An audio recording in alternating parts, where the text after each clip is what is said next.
In Week 2's number 2 matchup, we have Get Some! I hope that was better for you, Josh, against House of Pain.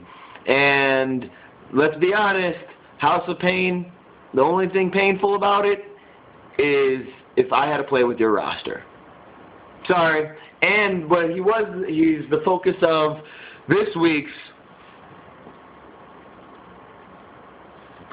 Move of the Week. In recent trades, House of Pain made a big trade for Gabo's Adrian Foster, Mr. 41 points in Week 1.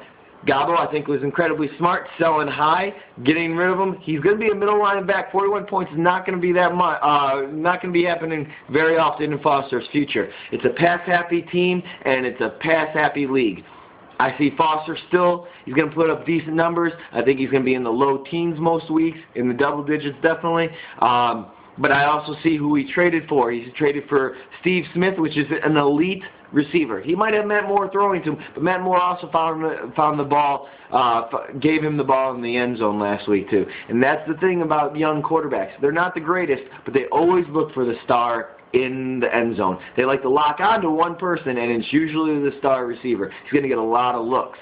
As evidence of last week.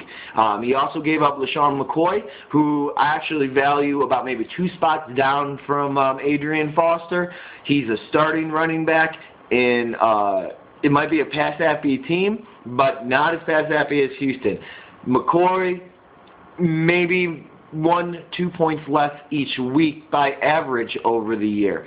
That does not make up for the add of Steve Smith in that trade. I think Gabo trade raped him. Good for him. He sold high. It was a smart move by Gabo. We'll see how it turns out for House of Pain. Hopefully it works. But let's go back to the matchup.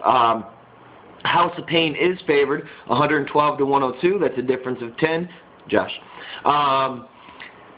Within the matchup, like I said, he's got his new two new ones. But if you look at the quarterbacks, we have Flacco against Cutler. Let me just say, Cutler, I hit on the head. I said 20 points last week. How many points did he get? 20 points last week. Let's keep thinking about the good parts of my prediction. The good parts. Cutler is slated to get about 11.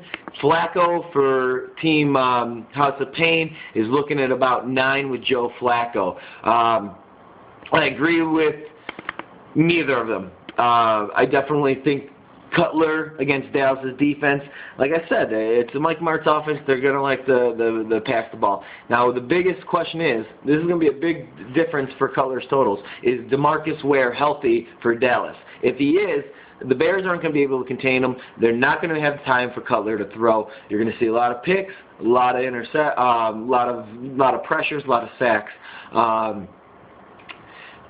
If he doesn't play, it's going to give Cutler a lot more time. I'm looking at 18 points this week.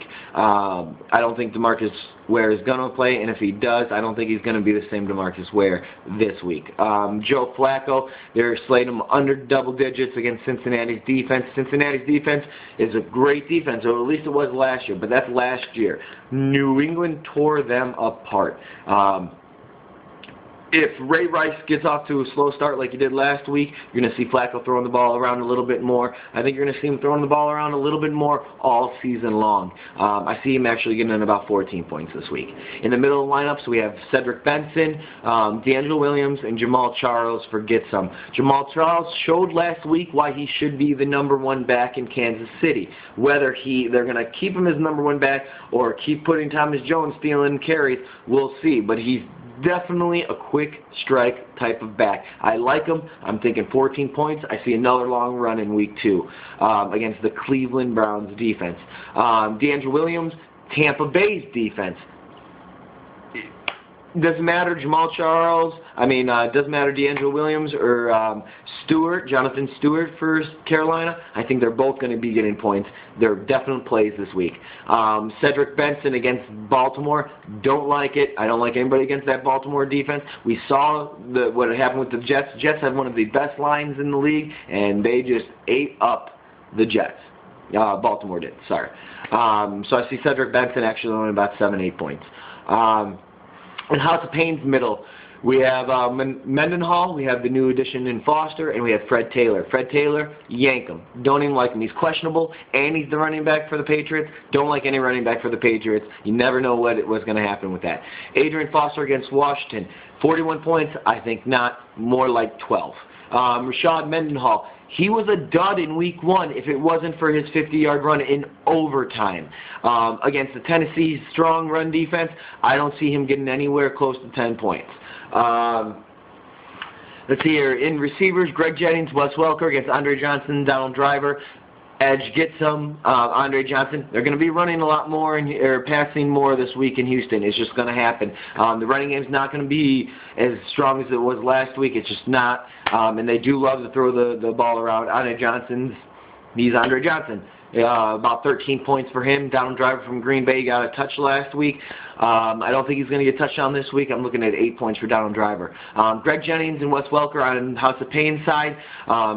I love Jennings. When you have Jennings and Driver, both on opposite sides, you got to give the edge to Jennings. Aaron Rodgers loves throwing him the ball. He's always in the top 10 in targets, which is the biggest thing, targets. Wes Welker against the Jets defense.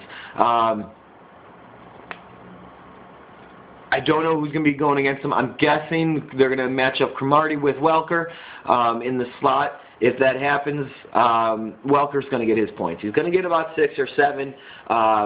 If he gets the touchdown, I'm going to guess that he's going to not get a touchdown this week because I don't think there's going to be a lot of touchdowns against the Jets here. I say about 8 points for Welker. Still solid. Nothing out of the ordinary. Selleck against Jason Witten, tight ends. Witten against the Bears. Bears got a good linebacking core. They can run with Witten. I don't see Witten getting double digits this week. I think about 9 points, 8 points maybe. Brian Selleck. I don't like anybody on the Phillies offense this week just because Mike Vick's starting, and Mike Vick likes to run. He likes to run. I would bench Selleck, pick up another tight end. My fantasy dud in this matchup, I have to go with Rashad Mendenhall against Tennessee's defense. I think he's going to blow. He's not going to get a lot of points. He's going to be a really big hit to House of Pain's roster this week. Fantasy stud this week, I think it's going to be Andre Johnson. It was Foster last week in Houston's offense. It's going to be Andre Johnson this week. It's just going to happen. I'm seeing Andre Johnson. Big game. Prediction for matchup number 2. This is my upset of the week. I picked them for upset of the week last week. Kind of failed me, but Get Some is going to get it this time. 7 points over the newbie in House of Pain. You got to earn the respect, House of Pain. You got to earn it.